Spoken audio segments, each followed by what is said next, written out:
Salut les listes, c'est Alex Zenon, j'espère que ça va bien. Il y a intérêt, hein. Donc ma dernière vidéo c'était sur les règles de Yu-Gi-Oh! Donc là on va pouvoir voir aujourd'hui les types de cartes qu'on a, donc tout ce qui est monstre, tout ce qui est magie et piège. Je n'aborderai pas aujourd'hui l'extra deck, c'est encore une autre partie que je ferai prochainement. Donc vous montrer comment ça se passe un petit peu par rapport aux monstres et aux cartes. Voilà, c'est mon but aujourd'hui. Donc j'espère que ça va vous plaire, c'est le principal, il faut absolument que ça vous plaise. Ouais les gars, sans plus attendre, on lance la vidéo. Allez, c'est parti. Ok guys, donc maintenant on va passer sur tout ce qui est présentation des types de cartes qu'on a dans le jeu et de comment elles peuvent s'activer. Voilà. Je ferai d'autres vidéos prochainement sur l'extra deck qui doivent approfondir davantage. Donc là je vais vous présenter les différents types de cartes qu'on peut voir normalement en jouant à Yu-Gi-Oh! Sans extra deck. Donc c'est parti. Donc je vais commencer par vous présenter un monstre qui est le plus classique, le Marauder Vorse, qui est un monstre normal, attribut ténèbres, de niveau 4, ayant un nom, voilà. Sachez que pour invoquer un monstre normalement, il faut qu'il soit de niveau 1 ou maximum 4, sans sacrifice. Le sacrifice, j'y reviendrai un peu plus tard. Donc cette carte de type bête guerrier, normal, possède ATK qui signifie attaque, donc 1900, défense 1200. Un monstre invoqué normalement, le Marauder Vorse. Je vais vous présenter une même carte, mais un peu différente. Vous avez le chevalier épée. Pareil, c'est un monstre de niveau 4, attributs différents certes. Chaque type de carte possède des attributs différents. Donc en l'occurrence, vous avez type ténèbres, lumière, comme vous avez pu voir, les deux contrastés.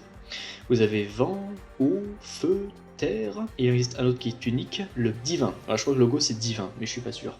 Divin qui correspond au dieu égyptien qu'on verra peut-être plus tard. Donc en l'occurrence ce monstre est un monstre à effet. Vous voyez que le cadre est marron, donc sachez que les monstres à effet sont forcément marrons. Donc voilà, vous avez deux types de monstres dans votre jeu de cartes.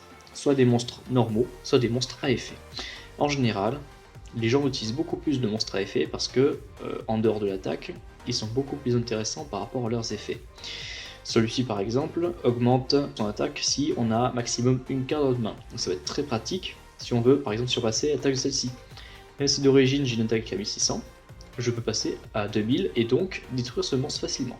Donc voilà, ça c'est un point. Donc là on a vu deux types de cartes. Jaune pour les monstres normaux et marron pour les monstres à effet. Je vais passer au stade au-dessus qui correspond au monstre sacrifice. Donc sachez que pour invoquer un monstre sacrifice, il faut forcément sacrifier des monstres.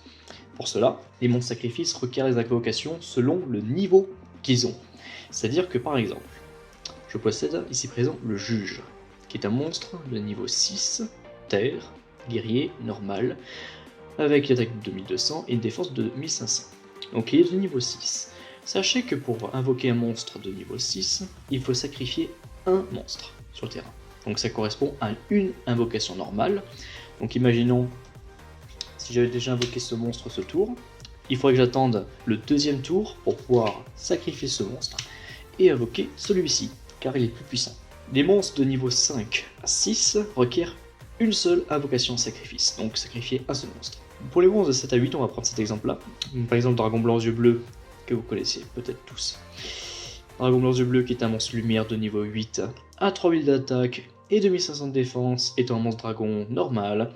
Celui-ci s'invoque en ayant deux monstres à sacrifier, car pour de 7 à 8, pour les 9 et 10 j'ai un gros doute, mais en tout cas pour 7 à 8, nous devons avoir deux monstres sur le terrain à sacrifier. En l'occurrence, imaginons, au dernier tour j'avais ces deux monstres sur le terrain, je vais pouvoir les sacrifier, les envoyer au cimetière, et invoquer mon gros dragon sur le terrain. Voilà, c'est un sacrifice, mais nul sacrifice, nulle victoire.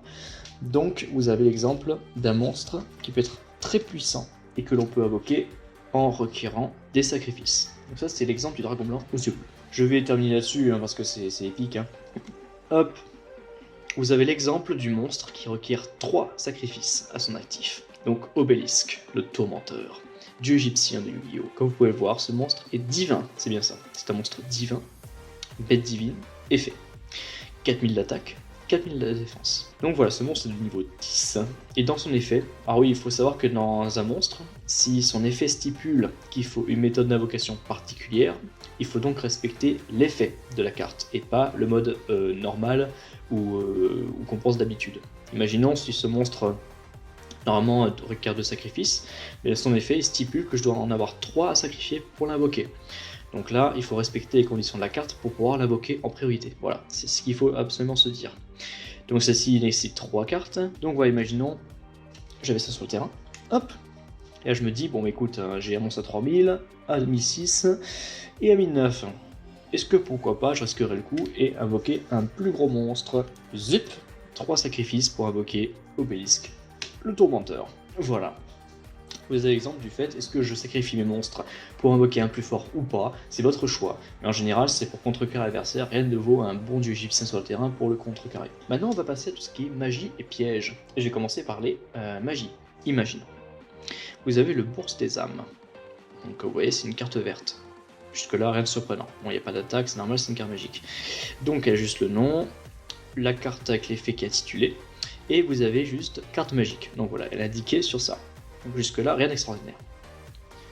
Si on continue sur un autre type de carte, là vous vous dites, oh, là c'est super long là, ça n'a rien à voir, c'est pas ce qui nous apporte. L'effet dépend de la carte, dépend de plein de choses, donc l'effet c'est pas ce qui change principalement.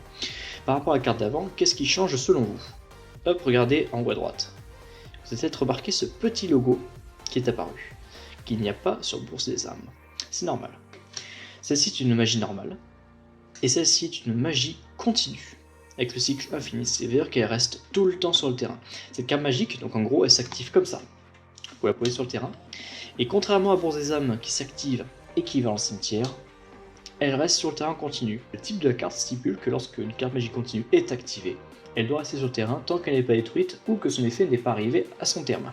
Et maintenant vous avez Mound on the Bone Creator, qui est une carte magique de terrain, car vous avez le petit cycle de terrain qui apparaît ici. Et donc ces cartes-là, on peut les activer uniquement dans ces zones-ci. Vous ne pouvez pas les invoquer ici, vous ne pouvez pas les activer là, seulement ici. On continue avec la carte magie d'équipement. Le pouvoir des gardiens. Donc comme vous pouvez le voir, il y a une espèce de logo avec une croix ici. C'est-à-dire que c'est une carte qui, comme la magie continue, va rester sur le terrain, mais elle s'équipe à un monstre. Je m'explique. J'active ma carte, je cible mon chevalier épée, qui va s'équiper à lui, et donc il va avoir une faculté qui dépend de la carte magique. Et donc cette carte va renforcer les facultés de mon monstre. Il y a plusieurs façons de détruire une carte magie d'équipement. Soit on la détruit par l'effet de carte, soit le monstre dans lequel il est équipé est détruit, et donc si le monstre est détruit, la carte magique d'équipement est détruite avec. Je prends un exemple. Imaginons, hop, hop, et hop. J'ai ces 3 monstres sur le terrain adverse, donc j'ai mis à l'envers pour juste montrer qu'ils vont m'attaquer. Donc imaginons, voilà, j'ai un obélisque qui m'attaque, donc mon monstre est sans défense, parce qu'il a moins d'attaque. Mon monstre est donc détruit, et donc va au cimetière avec la carte d'équipement. C'est tout simple. Et enfin, je pense qu'on va finir là-dessus, avec une carte magie jeu rapide. Alors ça c'est assez spécial, en gros ça fonctionne comme une piège, c'est-à-dire que c'est une carte qu'on peut activer depuis sa main pendant une phase d'attaque ou pendant le tour adverse. Explication. Je reviens à mon monstre, hop là. Imaginons j'ai le dragon blanc aux yeux bleus qui attaque mon monstre. Là je me dis, oh là là je suis sans défense, eh ben non, parce que j'ai un piège face cachée, un piège qui est plutôt une magie rapide. Donc cette carte en l'occurrence, elle peut s'activer durant le tour adverse, pendant la phase de combat adverse. En fait, je peux cibler un monstre sur le terrain, n'importe lequel, que ce soit un des miens ou un adversaire, et je peux diviser son attaque par 2 jusqu'à la fin du tour. Donc l'attaque de mon dragon blanc est de 3000, comme vous pouvez le voir. Celui de mon bouclier épée est de 1600. Donc, si dragon blanc m'attaque, et que je divise l'attaque dragon blanc, il sera à 1500. Et donc il sera beaucoup moins fort que mon chevalier épée, et donc on appelle ça une attaque kamikaze, une attaque suicide, mais ça c'était pas prévu, voilà, c'était... Donc lui en gros il a voulu m'attaquer, et non. Maintenant on va passer à tout ce qui est piège. Il y a, si je me trompe pas, il y a que 3 types de pièges. Nous avons les pièges normales, donc le principe du piège c'est qu'elle s'active, il faut forcément la poser au premier tour, elle ne peut pas s'activer lors du premier tour, on peut l'activer qu'à partir du tour adverse. À partir, ça veut pas dire que je peux activer qu'au tour adverse, je peux aussi l'activer lors des prochains tours, que ce soit de l'adversaire ou des miens. Donc cette carte en l'occurrence, voilà, s'active comme ça, et puis une fois qu'elle a fini sa fonction, elle va au cimetière, comme la carte magie normale de tout à l'heure. Ensuite, on en continue avec une carte piège continue, pareil que la magie continue, elle a un cycle, Elle a un cycle infini indiqué sur la carte, ce qui signifie qu'elle peut être tout le temps sur le terrain tant que son effet n'est pas arrivé à son terme ou que cette carte est détruite. En l'occurrence, cette carte est assez spécifique parce que c'est une carte qui normalement devrait rester sur le banc des magies pièges, sauf que cette carte piège stipule que je peux l'invoquer en tant que monstre. Et oui, très spécifique. Une carte piège qui peut devenir monstre. C'est ultra spécifique. Ça dépend de l'effet de la carte. Encore une fois, c'est pas les vrais pièges continus, hein. C'est encore autre chose.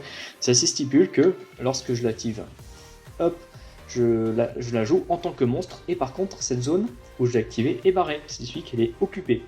Elle est occupée à la fois en tant que magie piège, et là, je suis en tant que monstre.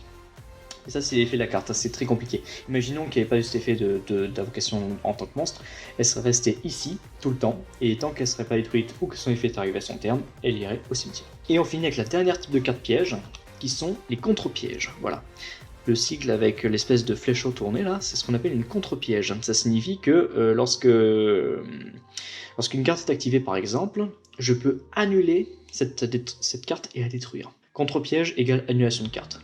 Et le point fort des contre-pièges ne peut pas être contré, sauf par une contre-piège. Ça, c'est le gros avantage qu'elles ont en tant que contre-piège. Donc voilà, si vous avez une carte qui s'active, imaginons j'ai Bourse des âmes qui s'active, et magie continue, magie normale, qui s'active, et donc en gros, elle stipule que je cible un de ces monstres-là pour le sacrifier pour avantager le rang adverse, sauf que moi je veux pas qu'elle s'active, je veux pas qu'elle sacrifie mon monstre, donc je vais activer cette piège. Elle est face cachée à la base, hein. Et lorsque la carte s'active, je peux enchaîner directement, annuler la carte adverse et la détruire. Voilà, c'est une espèce de contre, contre les cartes adverses. Voilà. Eh bien écoutez, je pense que j'ai fait le tour de ce qu'on a fait aujourd'hui, hein. Donc après, je pense qu'on va passer au futur éditorial qui va vous montrer comment ça marche pour les règles à suivre. C'est déjà la fin, je sais que c'était un peu barbant, hein. Vous m'excuserez, mais bon, c'est impératif pour comprendre un peu comment ça se passe, hein, encore une fois. Donc j'espère que ça vous aura plu quand même. Et les prochaines vidéos seront plus dynamiques. Voilà, il y aura plus de concret, plus de pratique dans l'action des cartes, dans le jeu en lui-même. J'espère que ce sera un peu plus vivant que cette fois-ci. En tout cas, j'espère que ça vous aura plu quand même. N'hésitez pas à mettre le petit pouce qui va mis en l'air, de vous abonner si ce n'est pas déjà fait, et de prendre surtout soin de vous. Allez, à la prochaine, guys!